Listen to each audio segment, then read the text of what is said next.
Hi, my name is Jake. I'm the producer of the HMS newscast, and we have a video coming out every week for you guys.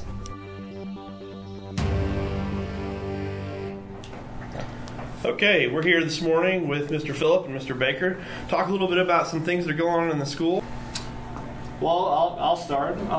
Obviously, been an awesome school year this year, and the point that we're at in the school year right now is definitely my favorite time of the year. What do we have? Maybe 50, 60 days left of school, somewhere in that neighborhood. And it's at this time of the year, you know, there's a lot of pressure on you guys, I know, because everybody's talking about testing and everybody's talking about, you know, review for testing and all that kind of stuff. But at the same time, it's a time to get excited about a lot of cool stuff that goes on in the spring. A lot of events, a lot of things like field day, our last positive behavior thing that we're doing in a couple weeks. You know, we have our final chorus concerts, band concerts, you know, a lot of just stuff here at the end of the year that we're really, really excited about. So it's a hectic time of the year. It's like, it feels like sometimes there's something going on like every day. But as a principal and somebody who's worked in a school now for a while, it's the time of the year that I definitely enjoy the most because we all kind of come together. We get to rally around the idea of doing really well as a school when it comes to testing, which I definitely hope that happens. But then we get to celebrate a bunch of cool events at the end of the year as well, and I'm sure this year will be no different. So very excited to end what has been a really, really great school year thus far. And so at the same time, while we're talking about our end of year events, it's also an exciting time when we're talking about our 8th graders who are doing these things right now, like going over to the high school and visiting and thinking about schedules and the kind of the courses they would like to take in high school. So that's obviously a really exciting time for them, in addition to our kids who are 5th and 6th and 7th graders who will now be moving up and gaining new experiences because of that. So our 5th graders, you know, we're looking forward to where we're coming next year. You get a lot more opportunities within the school in terms of when it comes to athletics or being involved in a band program and doing those sorts of things. So it's the time of year, like you said, that we're kind of getting excited about wrapping up this school year and kind of finalizing a lot of things and doing celebrations at the end of the year and getting prepared for moving on to next year. Okay, thank you, Mr. Phillip and Mr. Baker, for letting us know what's going on and what's coming up in the next couple months. We'll be back with you in a week or so. Thanks again. Thank you. Thank you.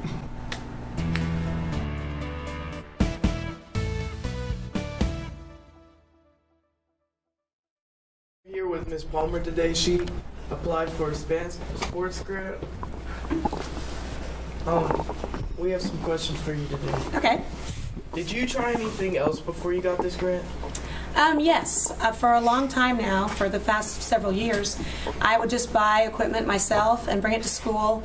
We would go through about 5 or 6 balls every 6 months, and I would just go to Walmart, grab another $5 ball, and bring it back to school. We just went through a lot and hardly had anything to play with. Why did you decide to get this grant? Well, when the opportunity came, I discussed it with Mr. Baker and said that I thought that we needed to be able to have sports equipment to play with outside, because if we don't have anything to play with, it turns into a prison yard. Kids are just walking around and getting into more trouble than they are actually doing anything. How long did it take for this to get accepted? Well, ironically, we only had a week in which to write the grant, and it was right around Christmas, right before Christmas break. Then it took, we didn't hear anything for about 6 weeks or so, and then all of a sudden we found out the grant was accepted and we had to spend the money in 1 week. What type of equipment did you order? Oh, good question. Glad you asked. We ordered footballs. We ordered outside kickballs. We ordered soccer balls, croquet sets. Let's see, we have some more from my helpers in the back. What else do we have? We have wiffle balls, and we have jump ropes, and bocce balls, and badminton. So all kinds of everything that's regular, and then a few that are not regular. Horseshoes and ring tosses. Am I forgetting anything? And my RTI got to help inventory everything and then send it all out to the other grade levels. That was the cool part, is when I first looked at this, I thought of this for 7th grade. But then as I talked to Mr. Baker about it, he said, you know, could we go ahead and do this for the rest of the school? And I thought, well, that's actually a really good idea. So when we did it, we just multiplied it times 4, and each grade received a whole set of equipment, so that they too have equipment. The cool part we've also discovered is that not only do we have equipment for outside use, but a lot of these we've used at inside recess whenever we're not allowed to go outside because of rain or because of cold. What is some of your favorite things from this grant? Okay, watching my athletic, especially the athletic boys who usually don't play, skip rope, and watching them skip rope in the gym and be able to jump rope with them, that's been a lot of fun. It's also been a lot of fun just to have them go, hey, I'll sign out the football, and all of a sudden you have a line of kids lining up to sign out equipment to take it with them. So just watching the kids use it, watching it be interacted, watching people discover something new has been the best part. Thank you for taking your time to answer these questions. That's it. Thank you very much, and we are so excited about this. And the state of Tennessee was the one who gave us the grant for this. We are very appreciative of that.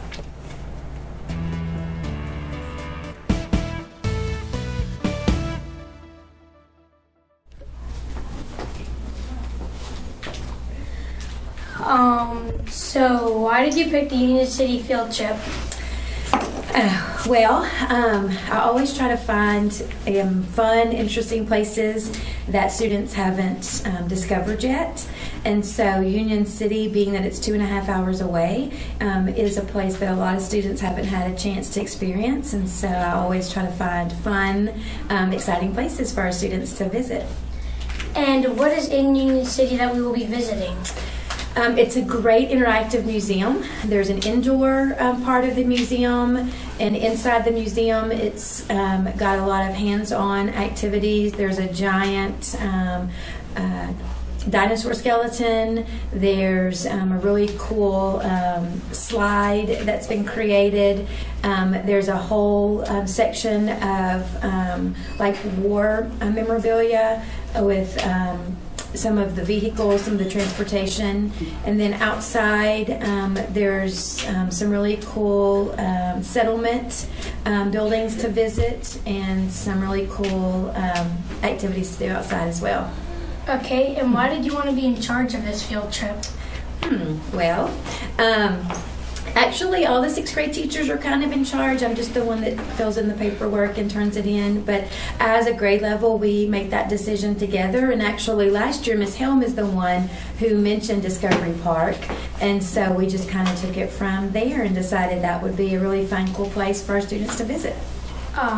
And compared to the other field trips, do you think this one is more exciting? Probably for students.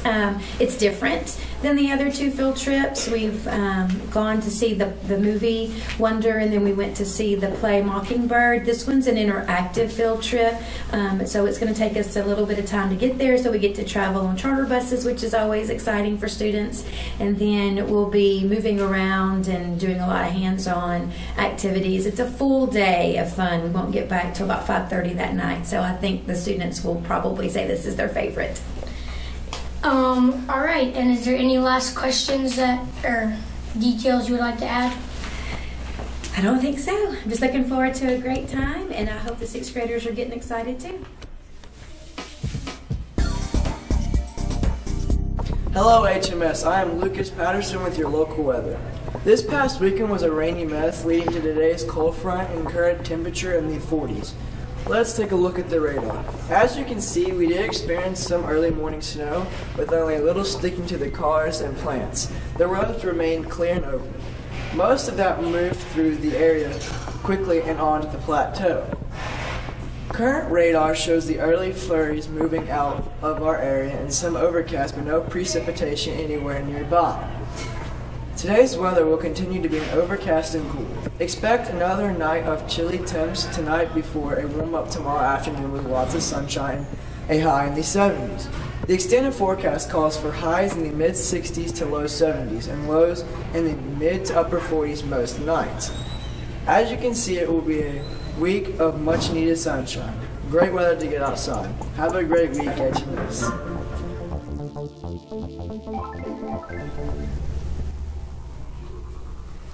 How do you think your team did this season? I was really impressed with how far our guys came.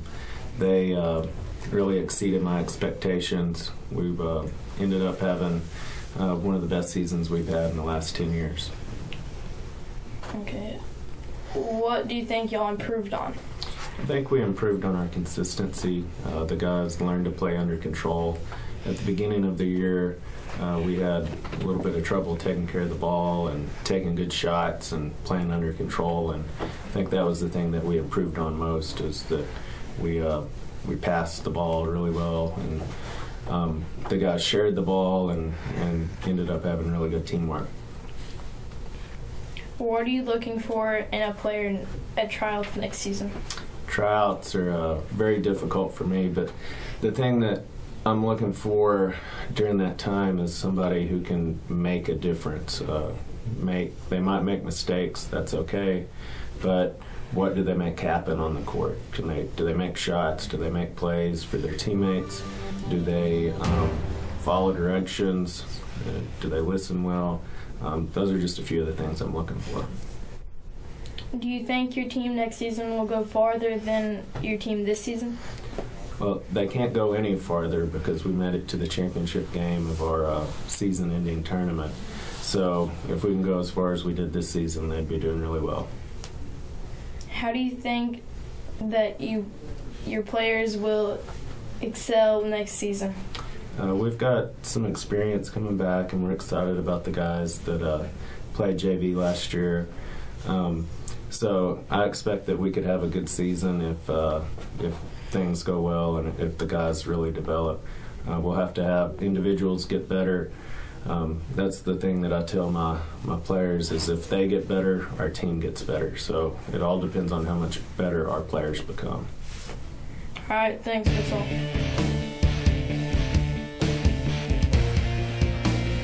Thank you guys for watching. Make sure you tune in next time for more content.